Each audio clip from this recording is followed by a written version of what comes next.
Hello বন্ধুগণ, সমাপ্ত হলো আপাতত আমাদের ব্যঞ্জন।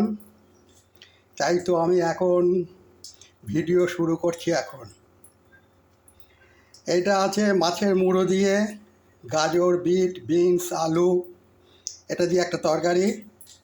এখানে আছে করলা আর আলুর চচ্চড়ি। এখানে আছে ফুলকপি, আলু আর ডিমের অমলেট করে একটা তরকারি। আর এই যে ভাত এখন হচ্ছে, ভাতটা এখনও দেরি আছে হচ্ছে। আর এখানে আছে আমার পোলার রুটি।